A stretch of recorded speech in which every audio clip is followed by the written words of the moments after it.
We are currently in Oregon. I've been driving for hours, but we slept in the car. Long distance driving. How is it? Do we know a thing or two?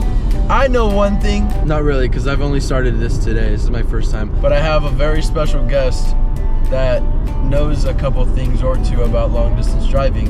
Because yesterday, We just came back from Utah, 10 hours away from where we live. And now we're driving another 10 hours. what would you say is the hardest thing about driving long distance? The likelihood of you getting in like a car accident, just like commuting to your job and stuff, it's kind of high. So imagine doing like 100 times that distance and you have to like be paying like the same amount of attention the whole time. The cool thing about my drive, because this is the first time I drive long distance, and I've been driving for about 7 hours now, 7 out of the 10 hours. Luckily, the drive we're taking has been on all freeway. So that's a great benefit to me, because how are you gonna ruin driving on the freeway? There's no turns and there's nothing, too crazy.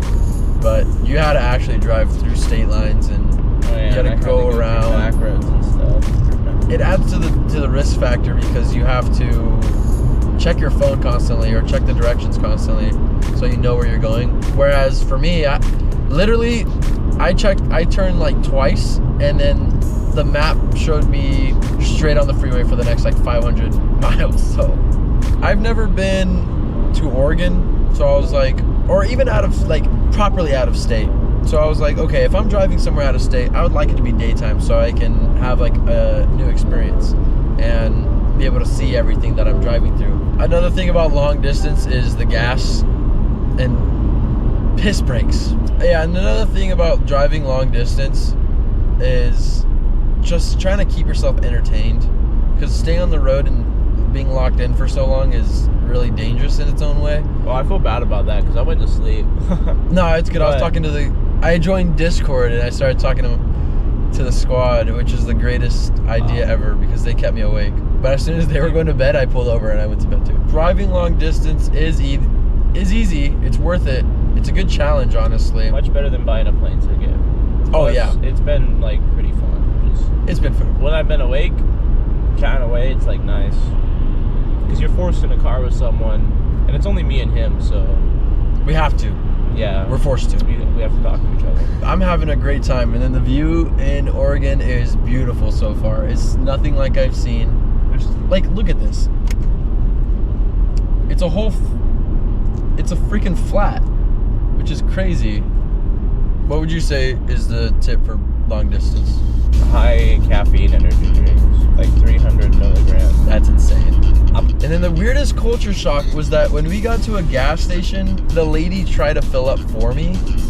And I don't know if that's a normal thing or what, but it definitely got me off guard. Since it is a pretty pricey trip, we decided we were gonna live frugally, and we got like nutrient bars from the grocery store, and we're keeping it real tight. Whoa. So we can fund this trip. For me, it's because I can't taste anything anyway, so I was like, what's the closest equivalent to like a nutrient bar? And would I pick up my keys and do this again? So far, yeah. Is coming back home gonna be the boring part? Probably, but Good chance. so far it's really good and real worth it, because it's a new experience and I'm enjoying myself a lot. But that's for future me to tell when it's time to come back, and it's boring because that means the trip's over. But when you drive across states, hey, you go out there, buddy. You chase the world.